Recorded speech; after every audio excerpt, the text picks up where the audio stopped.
Merci beaucoup pour cette belle victoire. Merci beaucoup. J'avais une intuition comme quoi le match il allait changer. Quand on allait rentrer, même on est remplaçant, c'est ça qu'on demande aux remplaçants d'apporter un plus. Et voilà, à la fin, il y a la victoire et c'est tout ce qui compte. Le coach il me fait confiance, il me donne sa confiance, ben, je lui donne en retour sur le terrain. Et c'était important pour moi de prouver. Et voilà, c'est tout ce que j'avais à faire. On a été un peu en difficulté parce qu'on n'a pas l'habitude de travailler dans ce système-là. Il a fallu que je retrouve mes repères. Après, on a décidé de repartir sur la formation originale, le 4-3-3, et ça nous a plutôt bien marché. On a fait un parcours de leader, un parcours de premier. Forcément, on est un peu déçu de passer par les barrages parce qu'avec un parcours comme ça, dans les autres groupes, ils sont passés premiers. Mais on est fiers de ce qu'on produit aujourd'hui. On avait à cœur de montrer un autre visage parce que contre la Gambie, on n'a pas pu montrer ce qu'on voulait. On a été au rendez-vous, on a proposé du jeu, on est allé de l'avant. Je pense que le peuple est derrière nous et comprennent qu'on est en train de jouer un bon football.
Bonjour à tous. On va commencer cette conférence de presse, mesdames et messieurs. Merci de mettre vos téléphones sur vibreur, à défaut de les éteindre, s'il vous plaît. Juste une minute pour prendre les plans de coupe.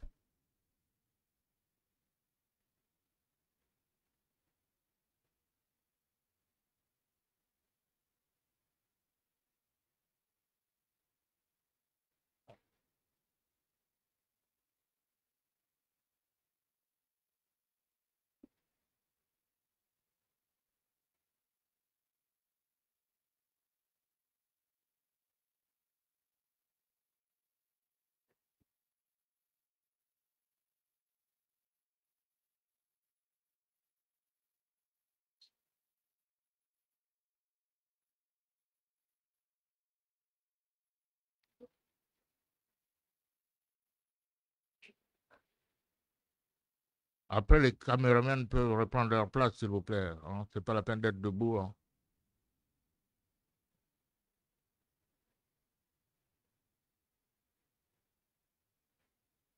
Cela dit, on va commencer la conférence de presse avec le sélectionneur national Thierry Dieudonné Mouyouma.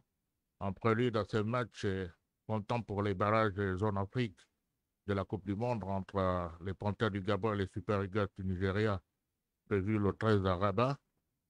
Comme d'habitude, le sélectionneur se fera le devoir de rendre public la liste des joueurs retenus pour la circonstance pour ce match.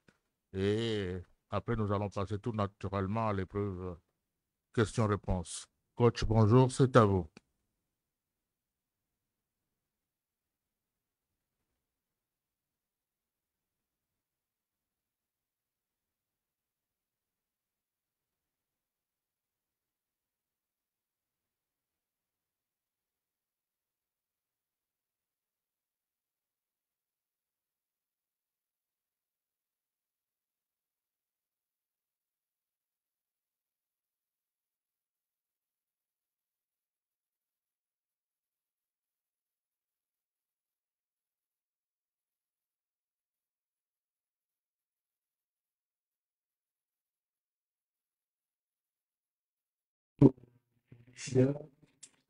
Les grandes solutions.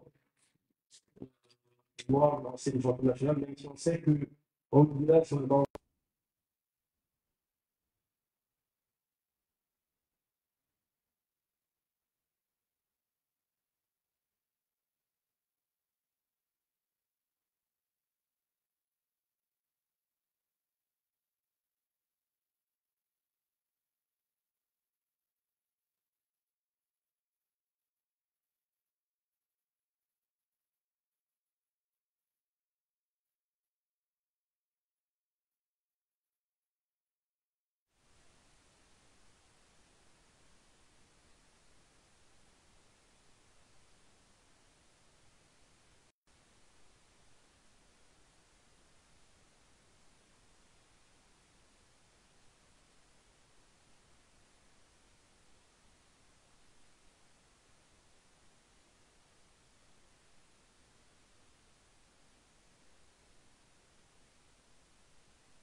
Voilà, on passe tout de suite aux questions-réponses. Monsieur, on lève la main, le média auquel vous appartenez. On salue l'arrivée dans la salle de nos confrères de RTI. Voilà, c'est à vous, messieurs, mesdames.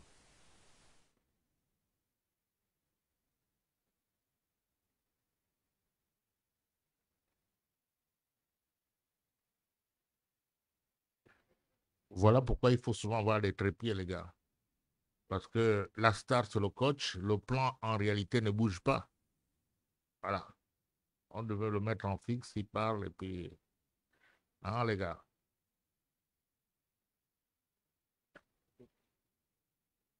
C'est important que les gens s'asseyent, vous mettez vos caméras en marche. Au moins, le coach sait à qui il s'adresse. Oui, ce n'est là.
voulu, quand nous sommes arrivés, qu'on ait un projet établi sur la reconstruction d'équipe, mais bon, on avait besoin de résultats.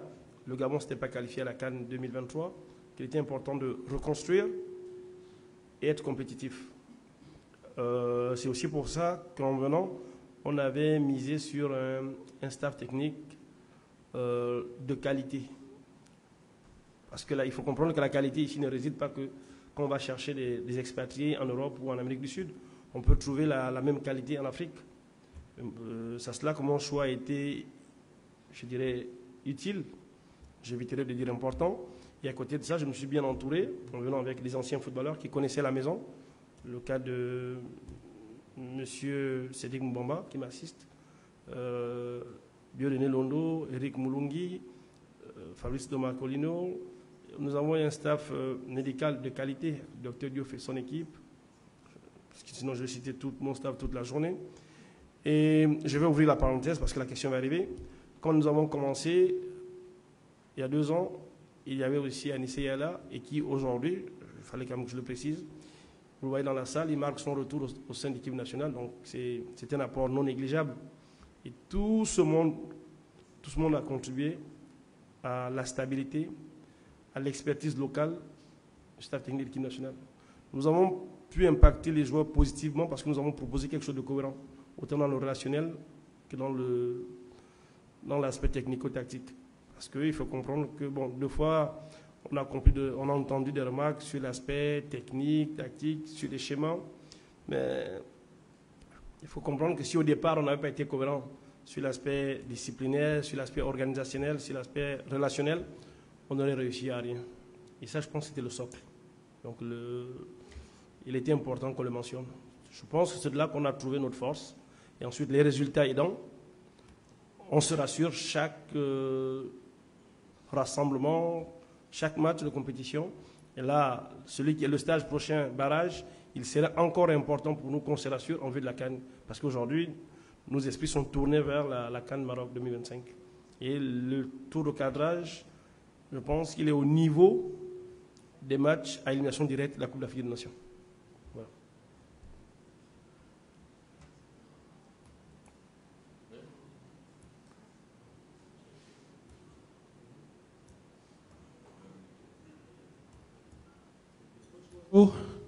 Romaric Zogo, Gabon 24. Je suis vers le fond. Alors j'ai, on va dire, 3 questions. Je vais commencer par la première et rebondir sur ce que vous venez de dire à propos de votre staff qui est réellement étoffé. J'aimerais revenir sur l'aspect psychologique. Je ne sais pas si c'est le lieu de poser la question, mais je pense qu'on va profiter ici parce qu'on ne se reverra peut-être qu'au Maroc pour les barrages ou à la CAN. On a ce problème de Marcolino qui a été souligné avec un remue-ménage total autour de ce jeune qui fait quand même partie de l'avenir de cette équipe nationale. Là, on va avoir son jeune frère, Jonathan Marcolino, qui arrive aussi. Comment est-ce que ça se gère sur le plan psychologique? Parce qu'ils sont très jeunes. Moi, je comprends et je pense que c'est certains avec moi que vous êtes obligés et d'avoir des résultats et de renouveler cet effectif qui est vu en grande majorité. Comment vous gérez de tels cas lorsqu'on sait que son frère se fait laminer et que vous en ajoutez un autre qui va prendre des coups à la place du frère, ne sachant même pas d'abord ce qu'il est capable de produire? Est-ce que la dimension psychologique est vraiment prise au premier plan dans la préparation au niveau de la tanière? Ça, c'était la première question.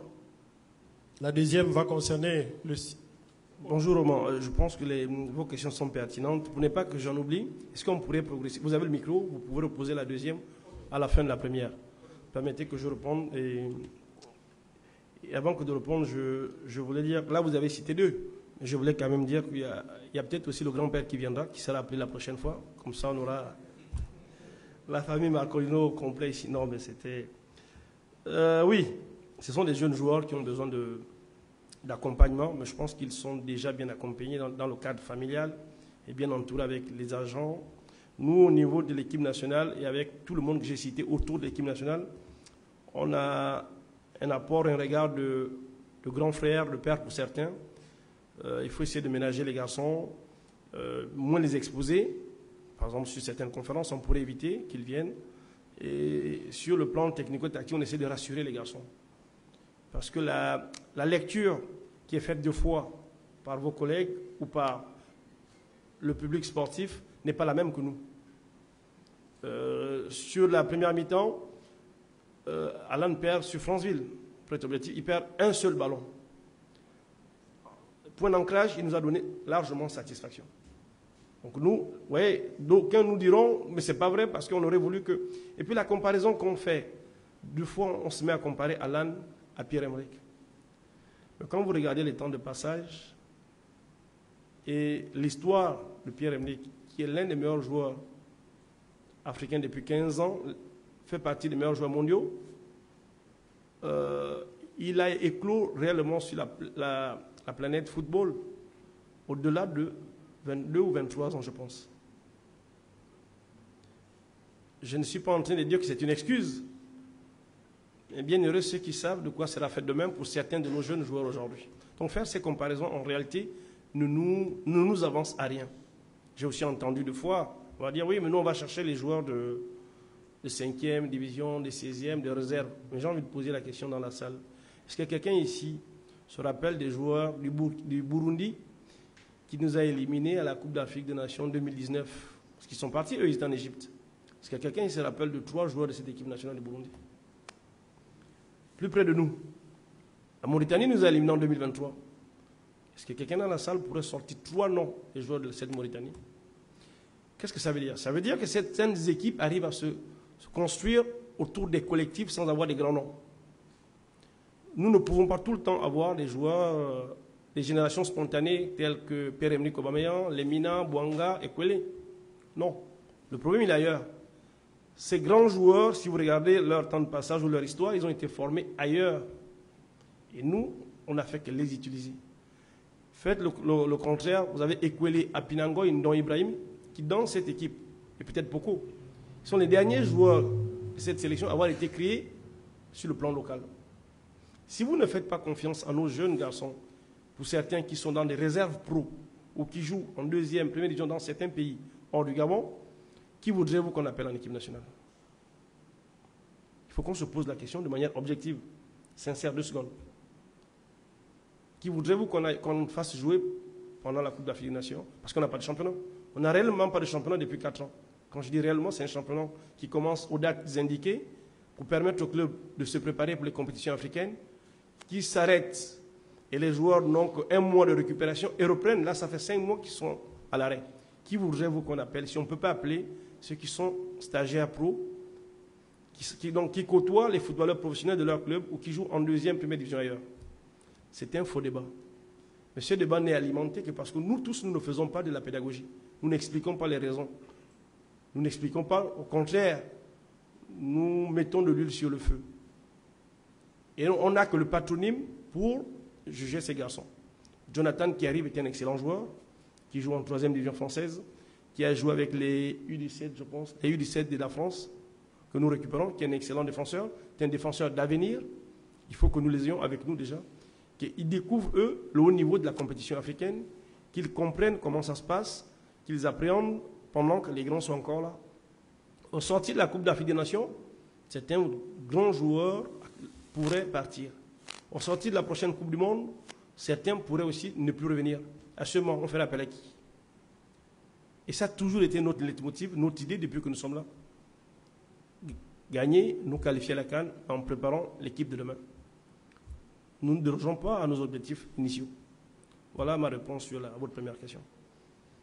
Ok, merci. La deuxième question concerne donc le système de jeu, on va le dire comme ça, qui a été aussi questionné par rapport à ce 3-5-2 que vous avez adopté à un moment, aussi par rapport aux absences. Mais les absences, il va y en avoir encore parce qu'on n'a pas récupéré Jim.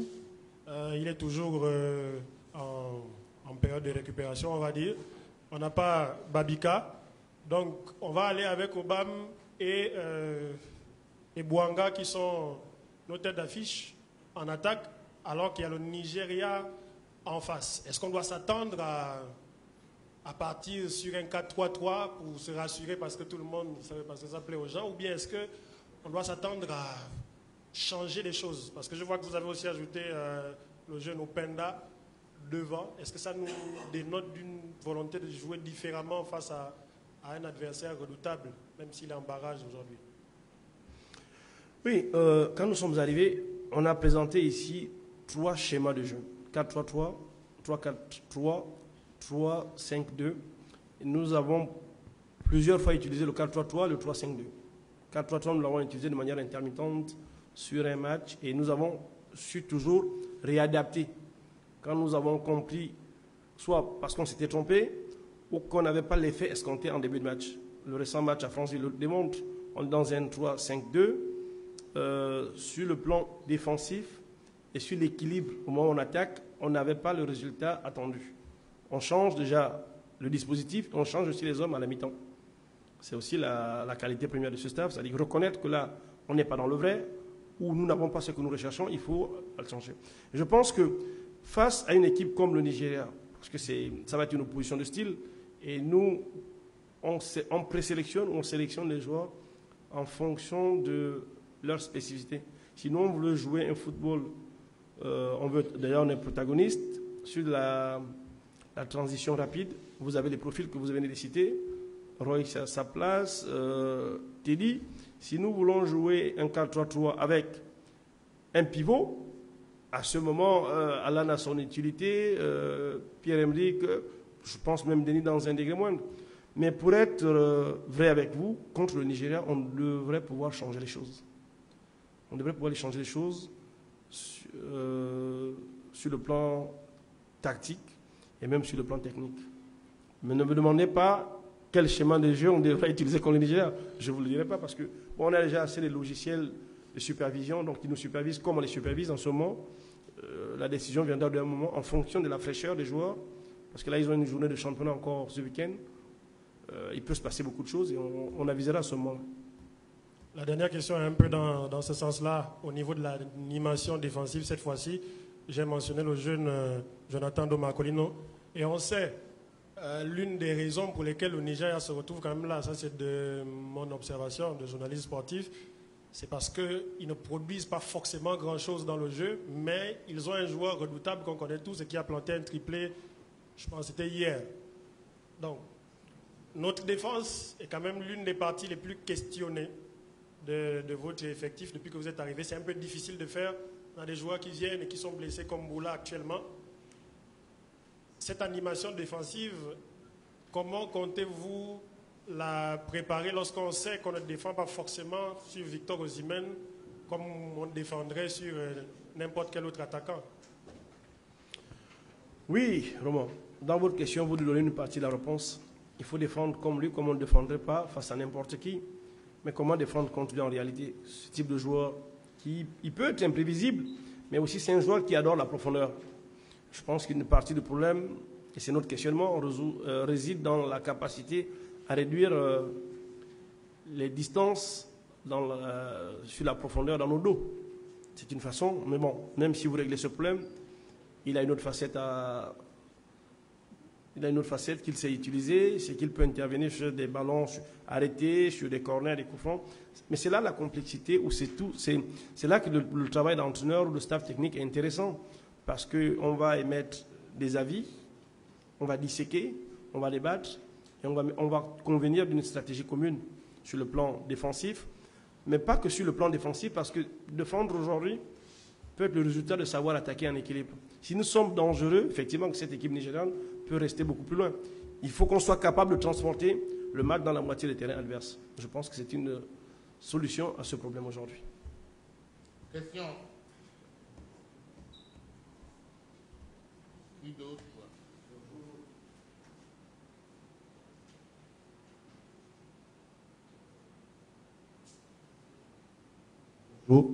Bonjour coach. Olivier Dibasso, Jaco FM. Alors, justement, on a parlé de psychologie et la question que j'aurais pour vous. Alors, on a beaucoup parlé des grandes équipes, on va dire, que nous avons rencontrées jusque-là, on va dire avec vous, en tant que sélectionneur. Je crois qu'on parle du Maroc, on parle de la Côte d'Ivoire et on parle du Sénégal. Et ces rencontres ne se sont pas bien terminées pour nous jusque-là. est-ce qu'aujourd'hui, le Nigeria, qui a certes un très grand vivier comparé à nous, on a parlé d'Osimhen, certes, mais aujourd'hui, le Nigeria n'est plus le Nigeria de l'époque avec des grands noms en partant du gardien jusqu'à l'attaquant. Comment, psychologiquement, le Gabon va, pour vous, jouer cette rencontre? Est-ce que c'est similaire à une opposition comme celle du Sénégal, bardée, on va dire, de stars avec des Sadio Mané et autres, comme les Marocains aujourd'hui avec des Hakimi et autres, ou la Côte d'Ivoire encore que nous avons affronté récemment? Comment est-ce que vous pressentez cette rencontre? Est-ce que c'est de la même facture que face à ces grandes équipes, ou aujourd'hui vous pensez que c'est beaucoup plus équilibré parce que le Gabon a quand même aujourd'hui aussi à son niveau des grands noms? Donc c'était ma question. Merci. Bonjour Olivier. Je pense très honnêtement que ce ne sera pas on ne va pas résoudre les problèmes sur le plan individuel. Ça va être sur le plan tactique. L'enjeu aujourd'hui sur le plan mental est de pouvoir être au diapason des équipes du chapeau 1, être au diapason des grandes sélections, parce que le Nigeria qu'on affronte était une équipe qui était dans le chapeau 1, qui était leader, enfin quand je dis tête de série dans son groupe. Et au final, le Nigeria ne part pas en Coupe du Monde parce qu'ils n'ont pas été premiers. Donc, ce théorème qui consistait à dire que les plus forts gagnent tout le temps, aujourd'hui n'existe pas.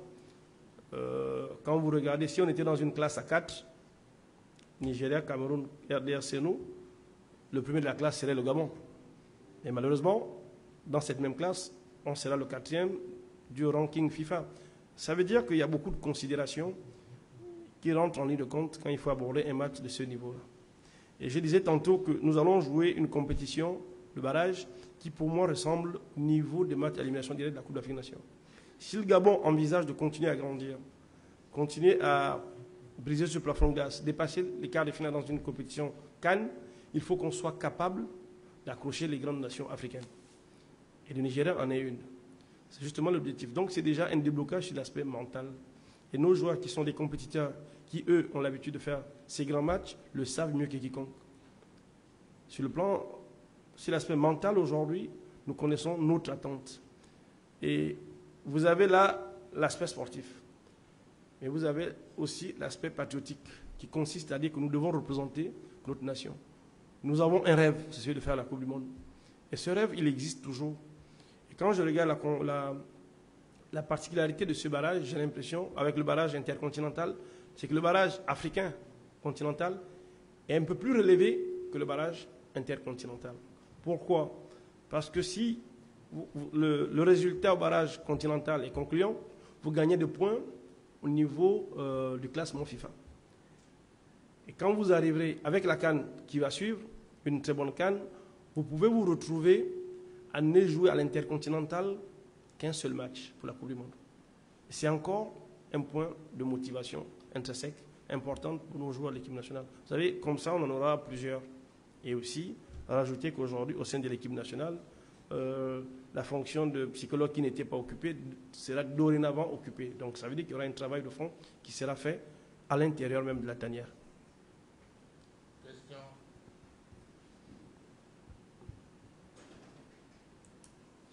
Bonjour, coach Ismaël Yatumba. Déjà, vous souhaitez bon courage pour la phase de barrage. On sait qu'il y a eu beaucoup d'équipes qui ont participé aux éliminatoires et vous êtes parmi les 4 meilleurs deuxièmes. Déjà, bon courage. Alors, on a vu il y a quelques jours l'intervention d'un des meilleurs attaquants au monde, Victor Osimhen, qui a fait une publication où il disait qu'il va tout faire pour venir à bout du Gabon et amener son équipe en Coupe du Monde. Vous, qu'est-ce que vous pouvez, en tant que sélectionneur du Gabon, répondre à cette, on va dire, ce mot de Victor Osimhen? Et l'autre question, c'est de savoir, on a aussi appris qu'on a un joueur qui serait suspendu, notamment le défenseur Mike Kila Onfia.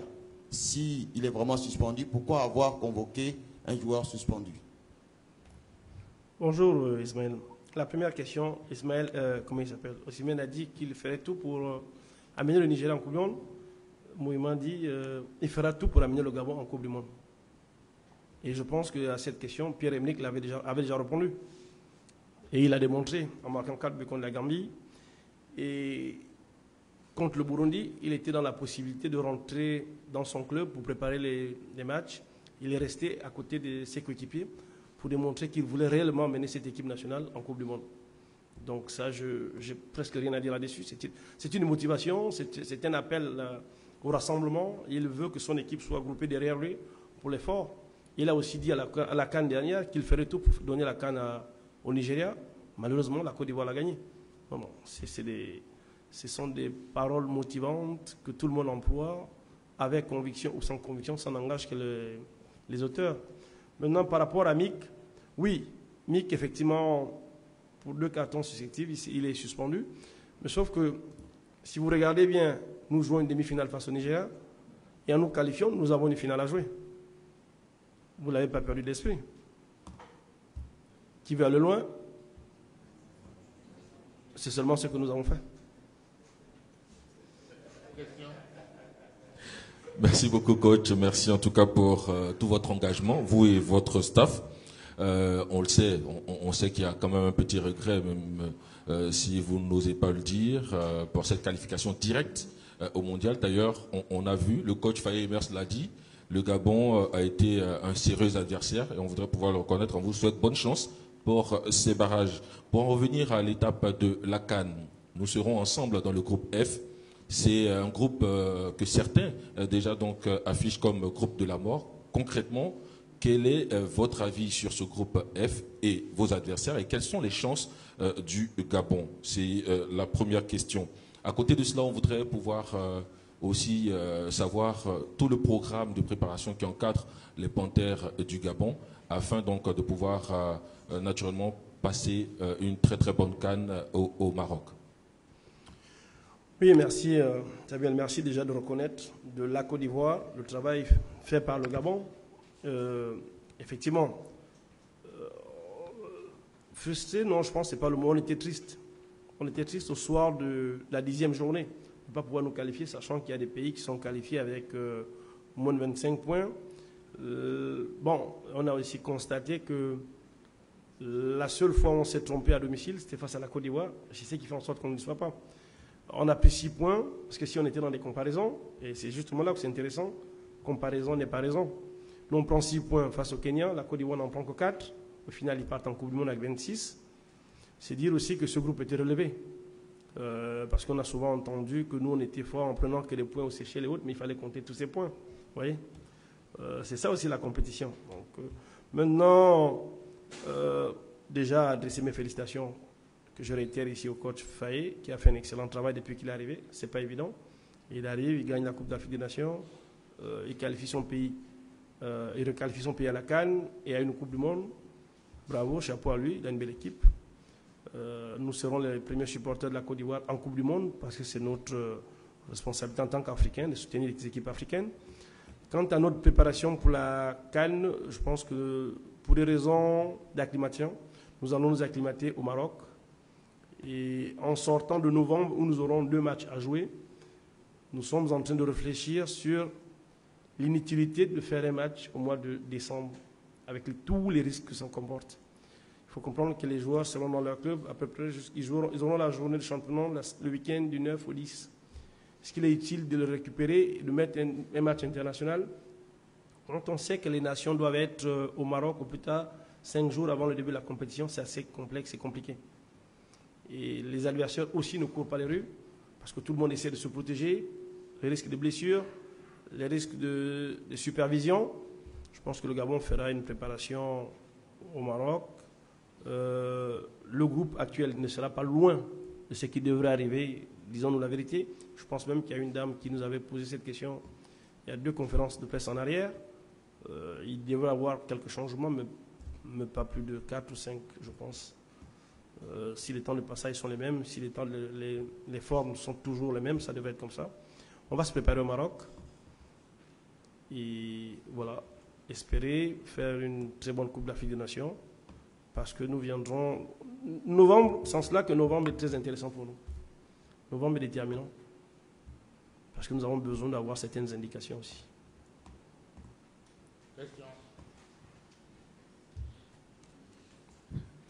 Merci coach. Je suis Jean-Claude Nounamo de Gabon All Sport. Je sais que vous aimez les sources, mais aujourd'hui, je ne vous donnerai pas ma source, mais vous avez évoqué un petit point assez intéressant pour moi, où vous veniez de dire que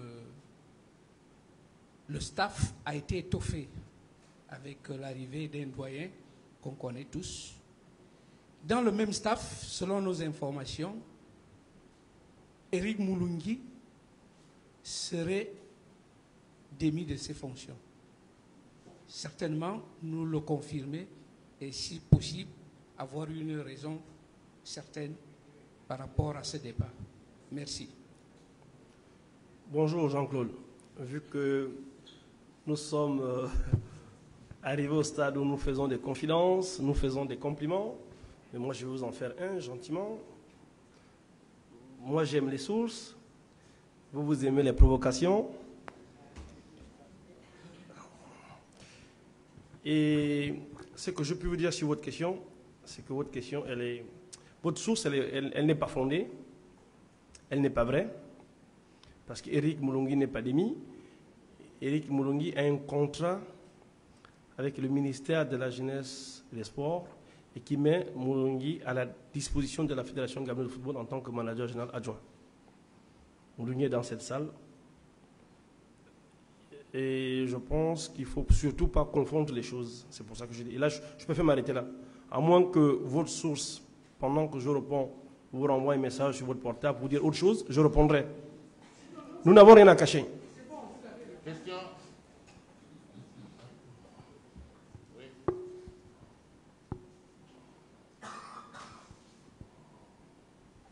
Bonjour coach. Bonjour Fritz. Fritz Koum, RFI. Alors coach, vous avez donc communiqué la liste des 23 contre les Supergos pour le match du 13 et probablement celui du 16. Vous connaissez les forces et faiblesses de votre équipe.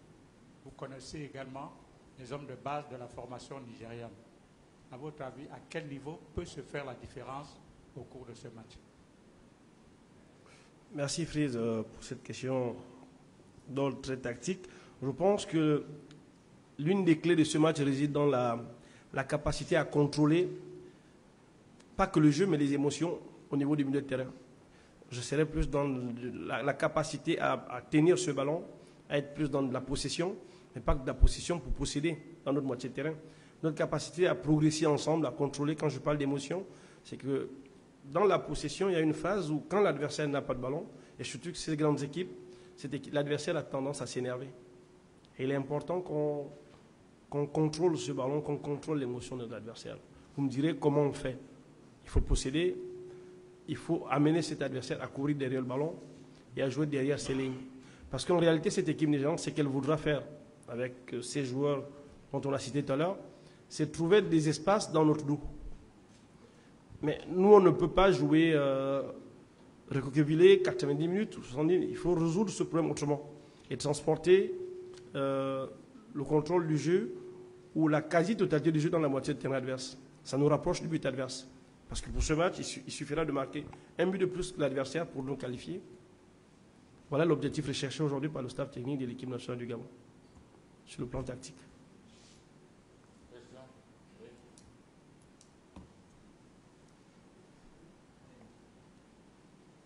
Coach, je reviens, Romaric Zogo, Gabon 24.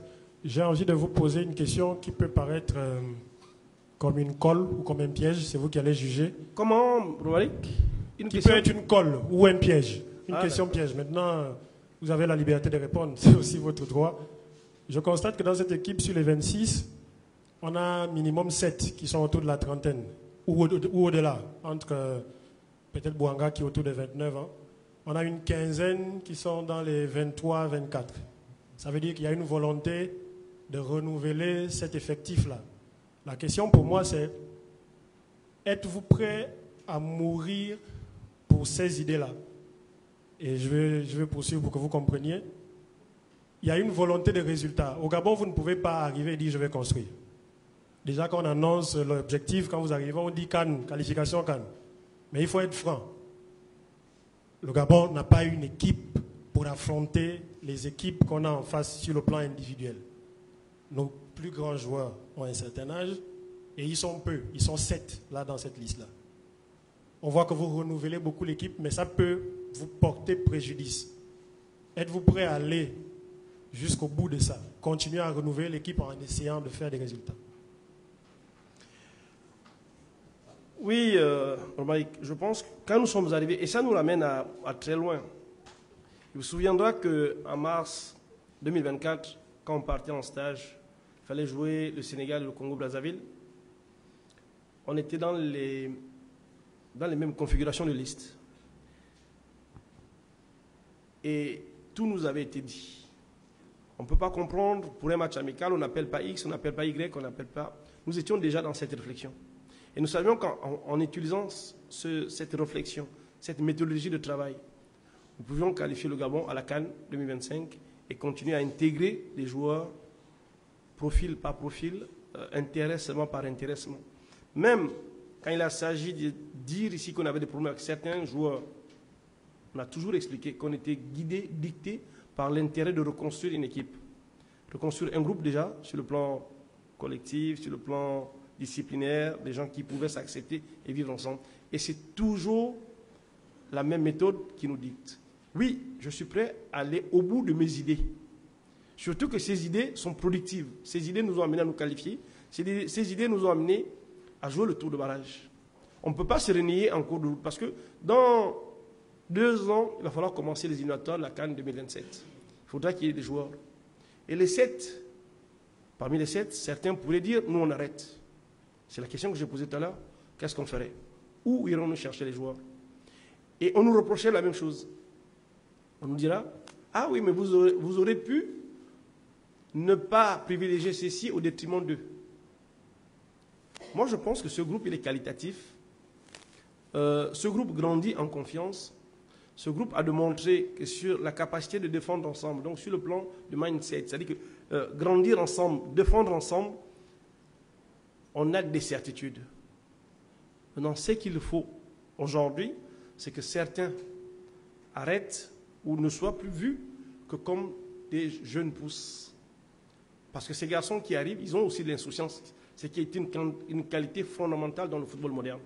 Ne pas réfléchir, jouer. Je prendrai le cas de Brian Mayo, Noah, Lemina ou d'autres, Averlan.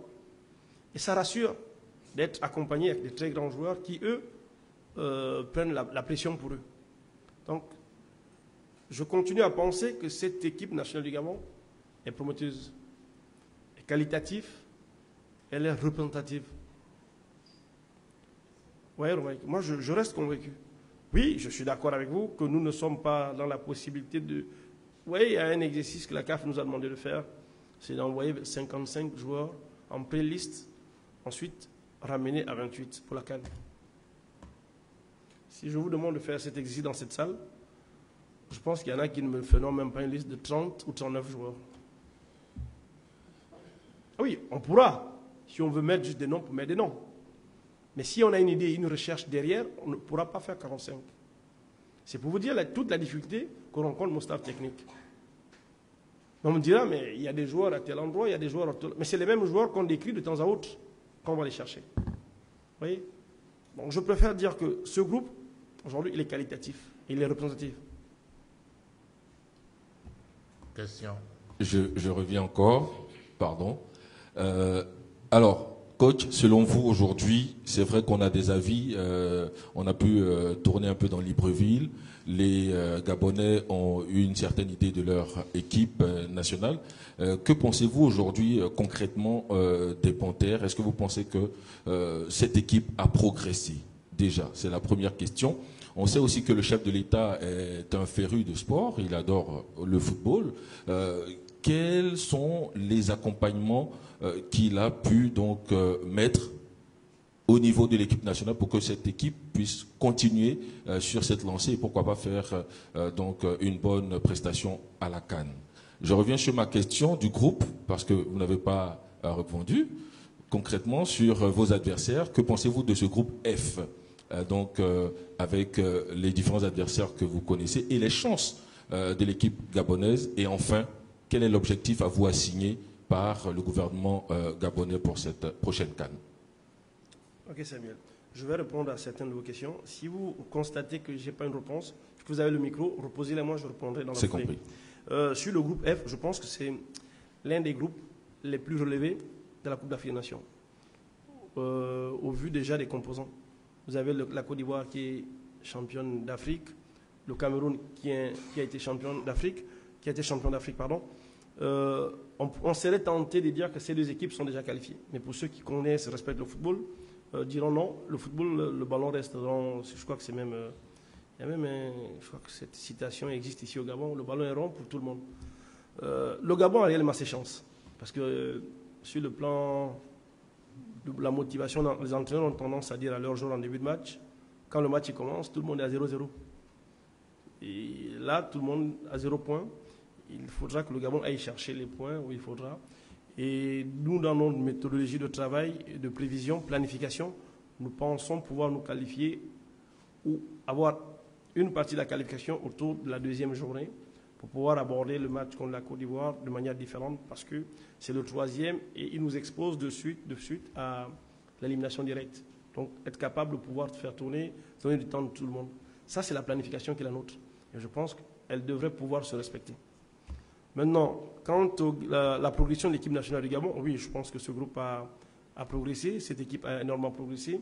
Aux preuves, nous n'étions pas à la Coupe d'Afrique dernière, avec les mêmes joueurs. Nous avons pu nous qualifier avant les 2 dernières journées avec les mêmes joueurs et même avec un rajout des jeunes inexpérimentés. C'est la preuve que nous avons progressé. Ce groupe a progressé aussi dans notre capacité de jouer parce que nous avons défini une philosophie d'ensemble avec les garçons en ressortant les qualités premières de nos joueurs. Nous avons minimisé le kick and rush, c'est-à-dire que le jeu direct qui consistait à trouver des avants très hauts, un appui et courir. Aujourd'hui, nous sommes capables de partir de derrière, concevoir un team building de derrière, trouver nos appuis. Nous sommes capables aussi de jouer dans une autre variante qui consiste à dire en servant le jeu de transition, en utilisant les forces, les spécificités de nos joueurs d'avant, qui sont très rapides et véloces. Donc, oui, effectivement, que ce groupe a progressé. Et la question sur l'accompagnement, oui. Aujourd'hui, on ne peut pas, si on est sincère avec soi-même, on ne peut pas bouder l'accompagnement de l'État gabonais envers son équipe nationale. Mais bon, c'est une équipe de souveraineté, c'est l'équipe du pays. On utilise l'argent du contribuable. Le contraire m'aurait étonné que le pays refuse d'accompagner son équipe. Oui. Non, je pense qu'aujourd'hui nous sommes satisfaits de ce que peut faire le gouvernement. Évidemment que si le gouvernement arrive à le faire, ça voudrait dire que le président l'a validé en tant que président et aussi en tant que chef du gouvernement. Voilà, à ce niveau. Après, comment ça se met en place, ça, je ne sais pas vous dire. Les objectifs qu'il vous a assignés, on sait que par 2 fois quart de finaliste. Pour cette fois-ci, qu'est-ce que vous recherchez à la CAN? Écoutez, je ne peux pas moi être entraîneur et définir les objectifs. Je vais être pragmatique. Les objectifs sont définis par le ministère de la Fédération gabonaise de football. Et puis ensuite on les atteint. Quand je suis arrivé, on m'a dit il faut reconstruire une équipe, il faut la qualifier. Et il fallait redorer le blason de l'institution équipe nationale, chose que nous avons pu faire avec mon staff. Là, vous parlez d'un plafond de glace à briser. Le plus haut niveau qu'a atteint le Gabon en compétition, c'est la CAN. Oui, c'est un objectif qui sommet en nous. Aller au-delà de la Coupe d'Afrique des Nations, c'est un pari, mais qui comporte beaucoup d'ombre. C'est laquelle? Mais c'est déjà commencé à sortir des groupes. Après, quand toutes les équipes qui sortent des phases de groupe ont l'esprit jouer les matchs les uns après les autres, essayer d'aller le plus loin possible. Nous, notre tabou aujourd'hui, c'est dépasser les quarts de finale, mais bon, il faut déjà qu'on commence par sortir du groupe F, qui est un groupe très relevé. Je vous en prie.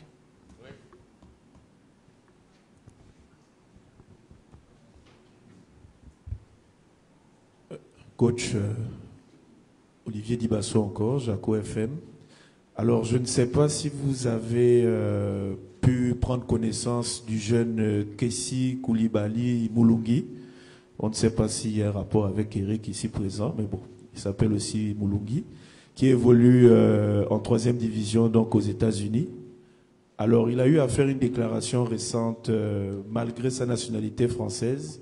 Il a exprimé le souhait de jouer avec la sélection gabonaise et il a évoqué notamment des raisons patriotiques. Vous avez parlé tout à l'heure de la jeunesse. On a beaucoup parlé de tout ce qui est renouvellement de la sélection et autres.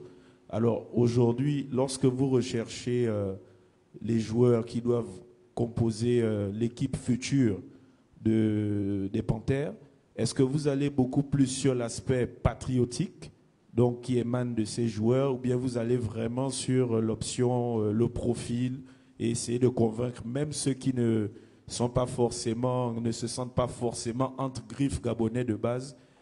Quelles sont en réalité vos motivations? Bon, je vais prendre la fin de la question pour ne pas que j'oublie. Nous, on ne peut pas accompagner, on ne peut pas vouloir sélectionner un joueur, comme vous l'avez dit, je crois, qui ne se sent pas gabonais de base. Parce que le premier critère, c'est être gabonais. Je crois que c'est ça. Il faut être gabonais. La FIFA l'impose. Parce que dans la documentation, sur le plan administratif, il faut être gabonais. Si on ne se sent pas, donc on n'a pas envie de venir. Si on n'est pas, on ne peut pas être présélectionné. Pour ce qui est de ce joueur, nous le connaissions parce que je pense qu'il jouait en France il y a 2 ans. On était sur son profil et son dossier. Ensuite, il s'est retrouvé aux États-Unis. C'est un défenseur central qui est très grand. Quand vous regardez aujourd'hui la présélection, au niveau de l'axe, sur le plan du renouvellement, nous ne sommes pas mal. Ça ne voudrait pas dire qu'on ne le suit pas. Mais il faut qu'on arrive aussi à jauger. Il y a les profils et il y a le niveau. Les comparaisons, parce que j'entends souvent l'histoire des championnats majeurs. Il faut qu'on trouve des joueurs qui sont dans les 5 championnats majeurs. D'accord. Mais si nous avons des joueurs qui jouent dans le 6e championnat majeur, est-ce qu'on va les chercher ou pas? Ce sont les standings, ce sont les niveaux, et c'est déjà la qualité intrinsèque de joueurs qui nous intéresse.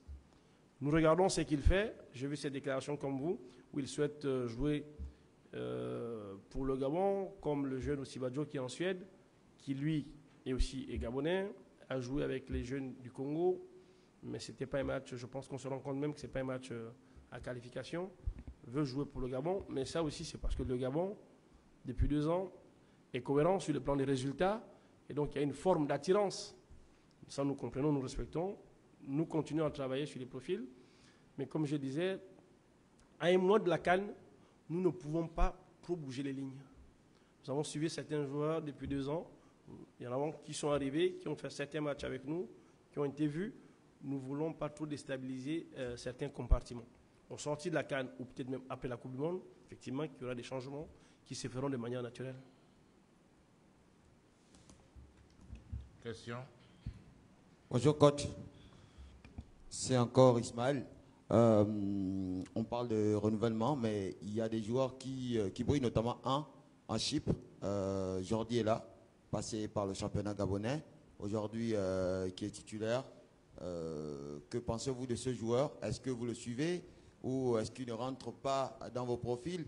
Et l'autre question que j'aimerais poser, c'est l'histoire de l'équipementier. On sait qu'on a quelques jours de la confrontation face au Nigeria.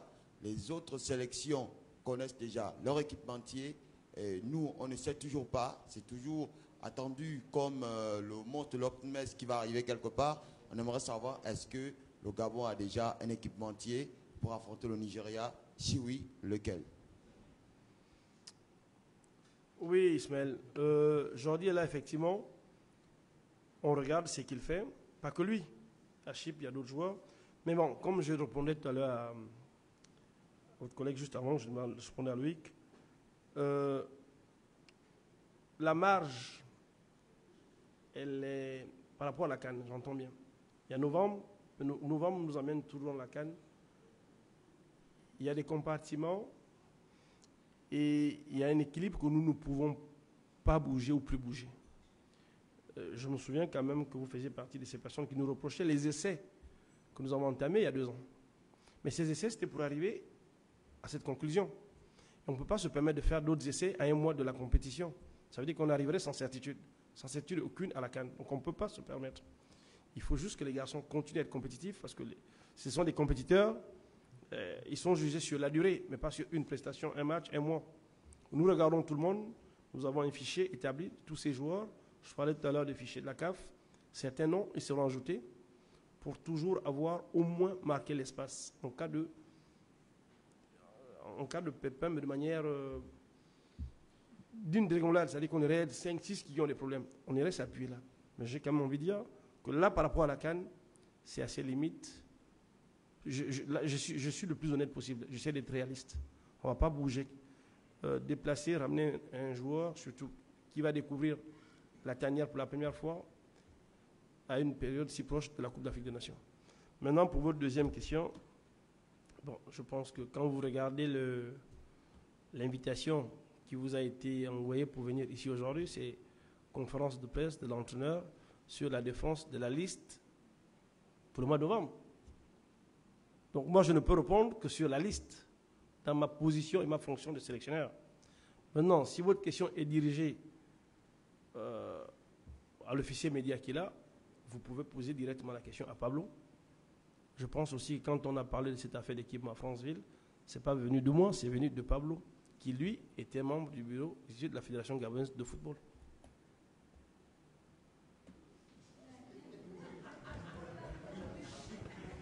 Alors, je vais poser la question à M. Pablo, puisque celui qui s'en occupe, on aimerait savoir, les Gabonais aimeraient savoir quel est le nouvel équipementier des Panthères du Gabon à quelques jours de la confrontation face au Nigeria. Écoutez, vous vous souvenez qu'avant le dernier match à Franceville, la Fédération gabonaise de football avait communiqué sur la rupture de façon consensuelle du contrat qui liait la FEGAFOOT à Puma. On ne peut pas se déjuger, mais dans la foulée, vous savez aussi qu'il y avait une concertation entre les joueurs, le ministère des Sports, un peu tout le monde. Sur l'aspect des primes, il y avait également la question des équipements qui avaient été posés. Bon, finalement, la présidence est intervenue pour ravitailler en termes d'équipement de façon ponctuelle, effectivement, la sélection nationale. Donc vous comprenez aisément qu'on vous avait annoncé la réception d'un équipementier avec la signature à l'appui. Nous avons donc dû surseoir à cette démarche parce qu'il fallait effectivement ravitailler l'équipe nationale de façon ponctuelle par rapport au factuel, notamment le match contre le Nigeria. Donc vous comprenez aisément que ce n'est pas un bicéphalisme. Aujourd'hui, c'est l'Office du sport qui gère ce dossier, non pas par bicéphalisme, mais par bonne gouvernance, par respect de forme. Vous comprenez? Parce que la fédération gère l'argent de la CAF et de la FIFA, et non l'argent du contribuable. Même quand l'équipe nationale évolue, vous savez qu'il y a un agent comptable, donc par respect du principe de parallélisme de forme, il est tout à fait normal que l'Office puisse gérer ce dossier de façon ponctuelle. Donc si on comprend bien, on va encore jouer en Puma pour ce tournoi. Vous comprenez bien, j'ai été clair. Donc on ne peut pas changer, on ne peut pas avoir deux équipementiers dans une fédération. Vous comprenez? On avait annoncé qu'on allait signer avec un nouvel équipementier. Donc on a dû surseoir à cette démarche parce qu'il y a des éléments nouveaux qui sont arrivés. Bonjour coach, Ephraim Bureau, Café Sport Plus.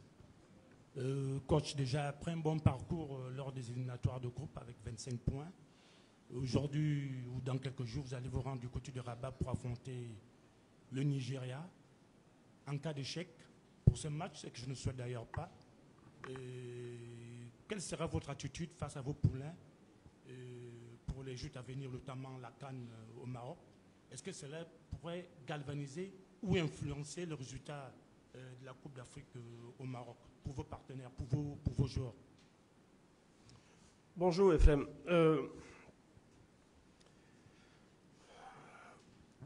Moi, je suis un entraîneur, je suis un leader. Et hormis le fait que j'ai une formation d'entraîneur, je suis formé en sociologie et en psychologie du sport. Et je ne peux pas comprendre qu'avant un match contre le Nigeria, je sois négatif, que je prépare mes joueurs à l'échec. Vous comprenez? Cette position ne peut pas expliquer le fait que c'est incompatible avec les fonctions. j'entends ce que vous dites. On va jouer un match de football, avec la volonté de gagner, on pourrait perdre. Oui, à ce moment, on avisera. Il est hors de question que je commence à penser qu'on va perdre et je prépare les joueurs à la CAN en fonction du résultat d'une défaite face au Nigeria. Sur le plan mental, nous sommes dans un aspect de déblocage sur le plan psychologique. Comment je fais pour débloquer les joueurs intrinsèquement, de manière positive, si je leur parle déjà de ne pas gagner? C'est incompatible.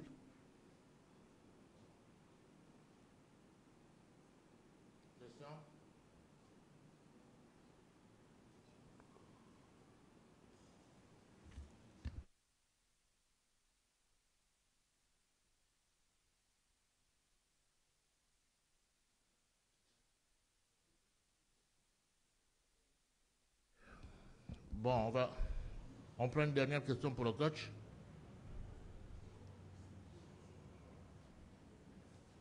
Une dernière question pour le coach.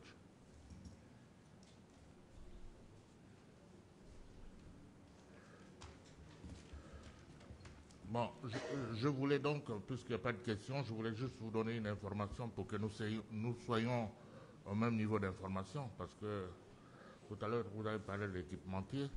J'ai eu également l'occasion de suivre les médias, certains confrères qui sont consultants avancés lorsqu'il s'est agi du sujet brûlant des primes de qualification. Ils ont avancé la prime de la CAF. En fait, c'est le prêt à Simonet. Juste après les éliminatoires, vous savez bien que la CAF récompense les équipes. Donc, mais cela est conditionné parfois par la production du signal international clean sans logo en hertzien. Ça veut dire que à chaque aventure, chaque Coupe d'Afrique des Nations, du moins ces éliminatoires, l'association nationale est appelée par la CAF pour désigner un télédiffuseur hôte pour produire les matchs de l'équipe nationale, pour produire le signal international clean sans logo, ça veut dire sans graphique. Dans le cas d'espèce, c'est Gabon Télévision qui est en partenariat avec la Fédération gabonaise de football.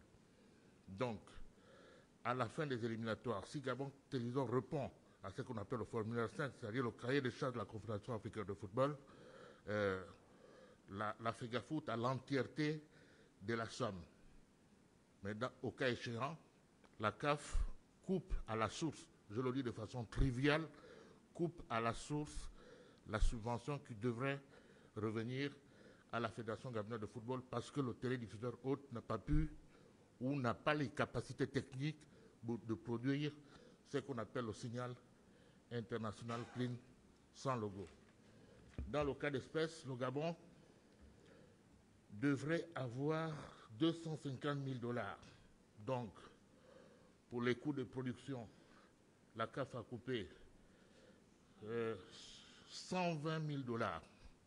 120 000 $. Je vous donne les chiffres, c'est disponible. Donc, il nous revient 106 000 $ comme price money. Ce n'est pas la peine de dire que la fédération reçoit beaucoup d'argent pour la qualification de l'équipe. C'est transparent, les chiffres sont là. Quand on est consultant, c'est pour expliquer. C'est pour ajouter une valeur ajoutée, permettez-moi de la tautologie, à l'émission. Donc, un consultant doit aussi bien préparer l'émission que le journaliste. Et c'est important de venir à Owendo si vous voulez avoir les bonnes informations. Elles sont là, elles sont crédibles. On est d'accord. Je tenais à faire cette communication pour qu'il n'y existe plus d'ambiguïté sur la question. On est d'accord que la CAF a enlevé un montant à ce qui revenait de droit à la Fédération gabonaise de football. Donc si l'argent est disponible, le président fédéral a communiqué au staff technique, ils vont se contenter de ces 50 millions. Voilà, donc je tenais à donner cette information pour que nous soyons tous au même niveau d'information. Je vais vous donner, ça ne me gêne pas. Voilà. Merci à tous. On se retrouve très prochainement. On souhaite bonne chance aux Panthères.